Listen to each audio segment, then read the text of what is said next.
आज हम लोग व्यंजन संधि के बारे में बातचीत करेंगे।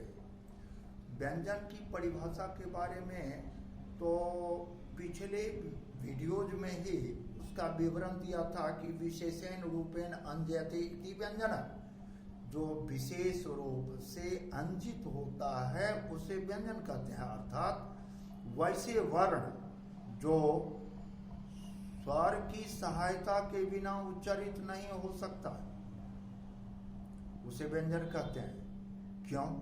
कारण क्या है कि इसमें स्वर का होना अनिवार्य है।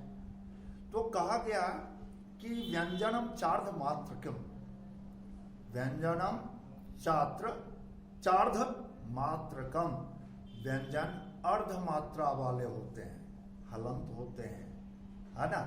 तो इसलिए वो अर्ध मात्रा है तो अर्ध मात्रा का उच्चारण संभव नहीं है। इसलिए अर्ध मात्रा को पूर्ण मात्रा में बदलने के लिए व्यंजन के साथ स्वर मिलाया जाना अनिवार्य है। अन्यथा केवल अगर व्यंजन लिखा जाएगा तो वो अर्ध मात्रा का होगा, जैसे आधा क, आधा ख, आधा ग, आधा घ, या उसी को कहते हैं क हलंत, ख हलंत, ग हलंत, घ हलंत वगैरह। अब हम लोग आगे पढ़ें कि ये व्यंजन दो प्रकार के होते हैं। ये व्यंजन दो प्रकार के होते हैं। ये व्यंजन दो प्रकार के होते हैं, अल्प प्राण, महाप्राण। जिन व्यंजन वर्ण के उच्चारण में कम प्राण लगते हैं वे अल्प प्राण होते हैं। अर्थात अल्प प्राण जैसे क, ग, ङ, इसमें कम जोर लगता है, यानी प्रथम किसी वर्ग का प्रथम, तृतीय और पंचम वर्ण ये अल्प प्राण होता है। इसी प्रकार य, र, ल, व अल्प प्राण होते हैं। अब जिन व्यंजन वर्ण के उच्चारण में अधिक प्राण यानी जोर लगते हैं उन्हें महाप्राण कहते हैं। सभी वर्ग के द्वितीय और चतुर्थ वर्ण तथा तालव्य श, मूर्धन्य श, दंत स, ह महाप्राण है। अब इसको ऐसे पढ़ करके समझें तो जैसे ख, घ, इसी प्रकार छ, झ, ठ, ढ आदि। अब ये तो वर्ण की विवेचना हुई। य, र, ल, व को अंतस्थ वर्ण भी कहते हैं, जबकि तालव्य श, मूर्धन्य श, दंत स, ह इन्हें उष्म वर्ण कहा जाता है। इन्हें भी ध्यान में रखने की जरूरत है, क्योंकि इसकी आवश्यकता बाद में होगी। इसलिए बच्चों इन्हें स्पष्टतः और ध्यानपूर्वक स्मरण रखें। अब हम लोग व्यंजन संधि की बात करते हैं।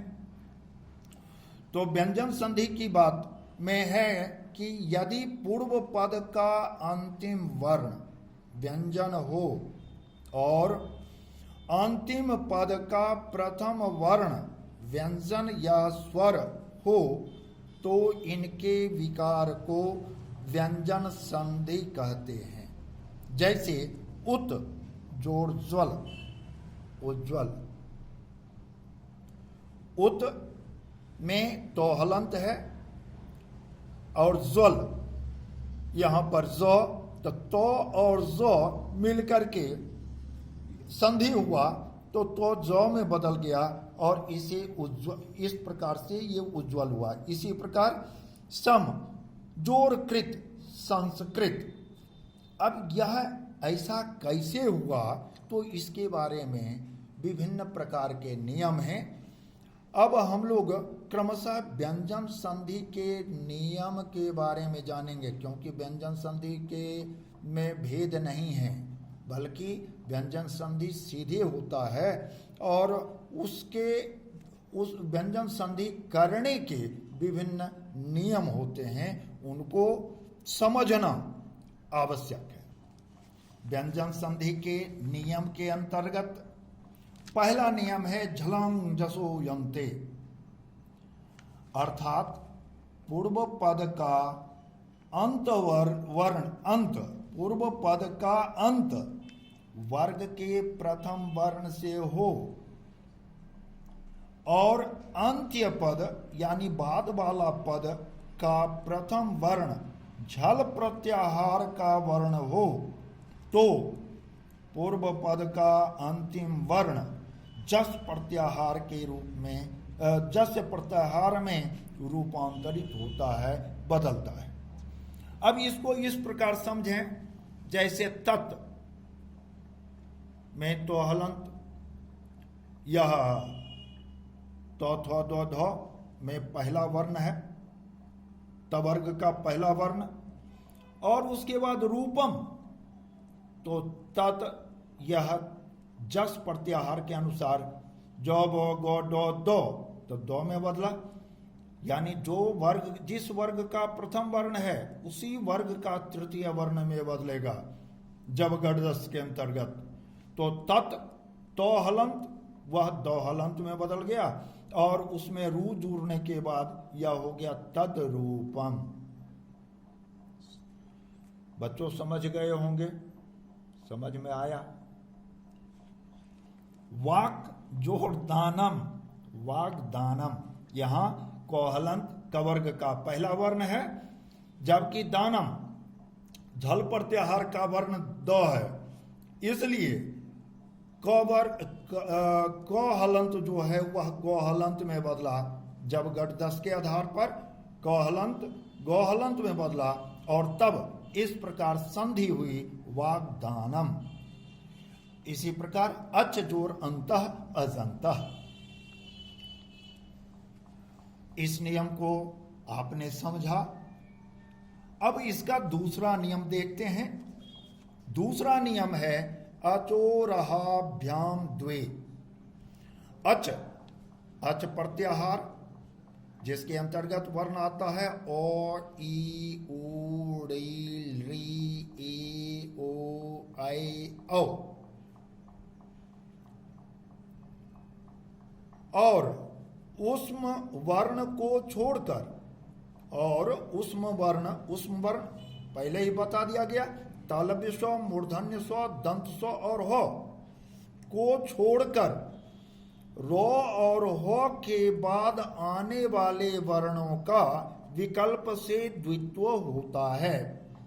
रो और हो के बाद आने वाले वर्णों का विकल्प से द्वित्व होता है।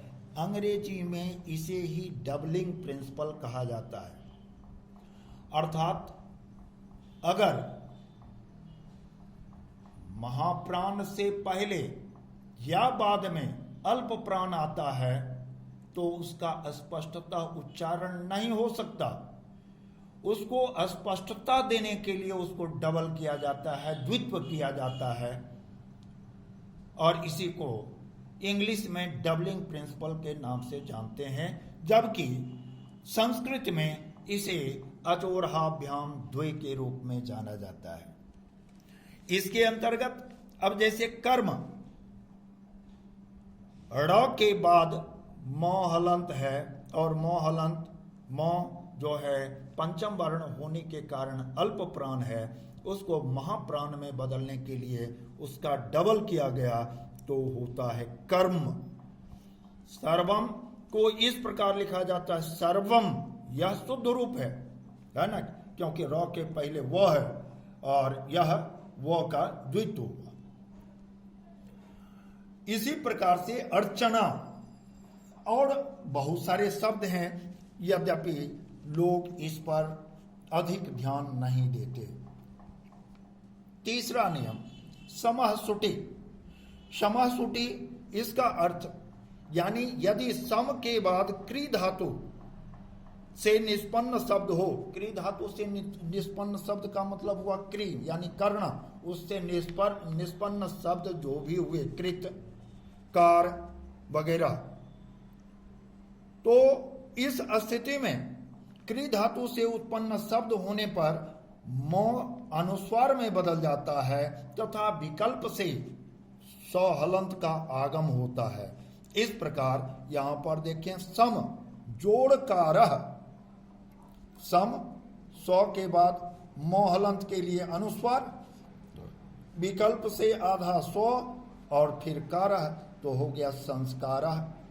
इसी प्रकार सम जोड़ कृतम, सम सौ मोहलंत के लिए अनुस्वार और विकल्प से आधा सौ और इसके बाद कृतम तो संस्कृतम। अब अगले नियम पर ध्यान दें। यरो अनुनासिके अनुनासिको वा, इसका अर्थ यह हुआ कि यदि पूर्व पद का अंत वर्ग के प्रथम वर्ण में हो, पूर्व पद का अंत वर्ग के प्रथम वर्ण में हो और अंत्य पद का प्रथम वर्ण यानी बाद वाले पद का प्रथम वर्ण अनुनासिक अंग याण म न म हो, तो प्रथम वर्ण अपने अनुनासिक पंचम वर्ण में बदलता है। प्रथम वर्ण, प्रथम पद का जो अंतिम वर्ण था वह अपने पंचम वर्ण में बदलता है। उदाहरणतः वाक जोरमयः, वाक के बाद वाले पद का प्रथम वर्ण मो है, इसलिए क हलंत जो है वह अंगों में बदल गया तो हो गया वांगमयः। जगत जोरनाथः, जगन्नाथः। खट जोरमुखः, खणमुखः। ट हलंत का यहां पर ण हो गया तो खणमुखः। इस प्रकार और भी शेष नियम है, इसकी चर्चा हम लोग अगले वर्ग में करेंगे। और फिलहाल इसको बच्चों एक बार, दो बार, तीन बार पढ़ करके समझने की कोशिश करो। अगर समझ में नहीं आवे तो उसके लिए प्रश्न कर सकते हो। डायरेक्ट वे से भी प्रश्न किया जा सकता है हमारे नंबर पर, है ना। सीधे तौर पर हर एक लड़का प्रश्न कर सकता है और हम उसका उत्तर देंगे, है ना। तो और नंबर तो तुम लोगों को मिल ही गया होगा।